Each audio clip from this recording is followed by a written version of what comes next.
So this next section is extremely important. It's also very short. I just wanted to really draw attention to it because Julian Assange is in even greater danger now because the U.S. has been granted permission to appeal the U.K. decision by Judge Vanessa Brewster to not extradite Assange. Remember that even though the judge, Vanessa Brewster, agreed with the entire line of accusations against Assange, she chose not to extradite him because of the condition in U.S. prisons and how he would likely not survive. Risk, and so, but now the UK has granted the United States permission to pretty much turn that over. And so WikiLeaks released this. And the new revelations concerning the DOJ's lead witness confirmed that what we all knew, that the case against Julian has been built on lies. Stella Morris said this. Now, let's watch the video that Stella Morris gave regarding the latest on Julian, because she recently was able to actually see him.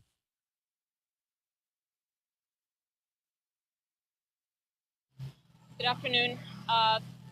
The High Court delivered its decision that it will allow limited permission for the U.S. government to appeal January's decision to block Julian's extradition. That means that he's still at risk of extradition, where he faces a 175-year prison sentence, and according to the magistrate, is certain to lose his life if he's extradited. The U.S. government should have accepted the magistrate's court's decision. Instead, it keeps this case going. The case is itself falling apart. The lead witness of the U.S. Department of Justice now admits that he lied in exchange for immunity from U.S. prosecutors. The lawyers of Julian were spied on. Their offices were broken into. Even our 6-month-old baby was targeted while he was in the embassy. And now the High Court has limited the grounds on which they are allowed to appeal. So the case is falling apart. Merrick Garland has egg on his face because of the decision to use a witness that perjured himself in order to try to imprison Julian and keep him imprisoned. And so I'm appealing to the Biden administration to do the right thing. This appeal was taken 2 days before the Trump administration left office. And if the Biden administration is serious about respecting the rule of law, the First Amendment, and of defending global press freedom, the only thing it can do is drop this case. This case is the most vicious attack on global press freedom in history. The U.S. government is accusing a foreign journalist, a foreign publisher who was outside the United States, for publishing true information that incriminated the U.S. military of committing war crimes. Julian is a freedom fighter. He fights for freedom from torture, freedom from illegal wars, freedom from surveillance and manipulation.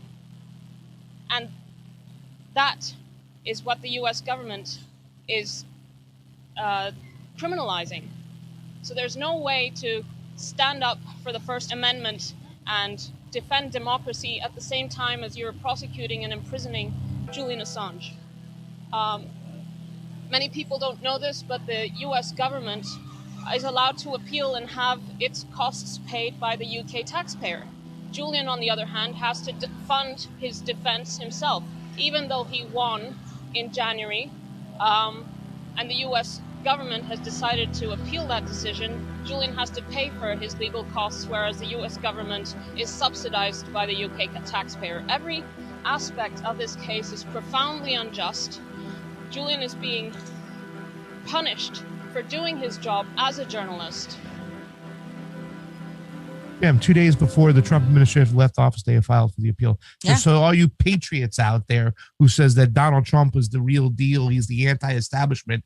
Oh, shit. Your thoughts, fam? Yeah, no, I mean, everything she said is so important for people to hear. I mean, this is his partner as well.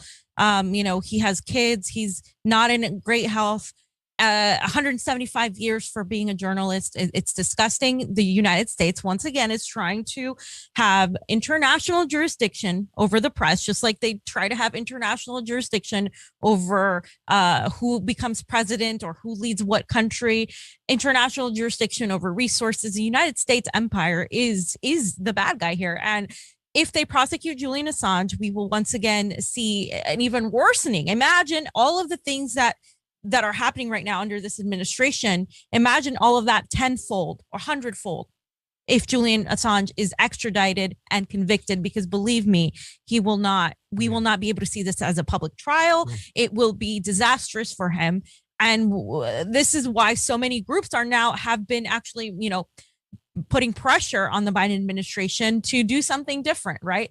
And, we just got done with the events. His brother and his father, Gabriel and John Shipton, were here, did a whole tour. There's a reason for that. It's not just, like just making this guy a saint or anything like that.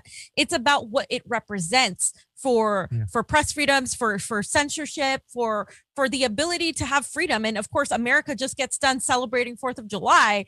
And this is what happens. This is why I wasn't celebrating. This is why we were calling it Farce of July, because it is a fucking farce that a journalist is in jail for exposing the war crimes that we all need to know about. The reason many of us are here is because we have been just completely illuminated and enlightened by WikiLeaks and what it revealed, everything it revealed about the 2016 elections to even before that, and the cables. And so it's just crazy to me that the United States is allowed to be a bully continuously, and not enough people are talking about it, or they're focused on smearing Assange with the same tired old smears. The suppression of speech and the suppression of freedoms of the press didn't end with Julian Assange. It only just began, because if you can jail Julian, who's not even an American citizen, who's done all this, all he did was tell the truth and expose stuff and publish stuff.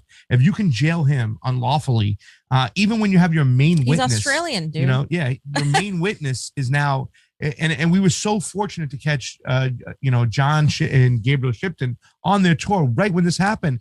And he even explained he turned turtle, the main witness they had, the FBI had, and once again, this is disgusting. This guy was a pedophile, right? Yeah. He had charges for sexual misconduct on minors. He was allowed to continue to do this action because the FBI protected him as long as he said the words he wanted, the FBI wanted him to say. As long as he spoke the language and the lies to prop up this case and the people's eyes. Well, now that main witness has recanted his whole story, has retracted his testimony. Yep. It's time, enough is enough to let this man go, right? You know what I'm saying? Like that. And that's why we say that Donald Trump wasn't the real deal.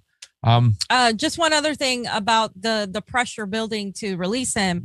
About a group of doctors representing about 250 medical professionals from 35 countries wrote to Joe Biden on Wednesday, urging him to drop the charges on Julian Assange. Again, I don't believe the Biden administration is in control of this case. This is about the national security state and their desire to make an example out of Julian Assange. If there was mass protests in the streets, I think things would be different. Power, it concedes nothing without demand, right? So that's what people have to continue doing. Direct action, support action for Assange, support all these groups that have been highlighting this. All these people, Andrew, Misty, Slow News Day, Steve, all these people that have consistently been doing the work for Julian Assange and WikiLeaks, of course. So action for Assange. That's our fams. Thank you so much for the work you do. It's been amazing collaborating with you. I feel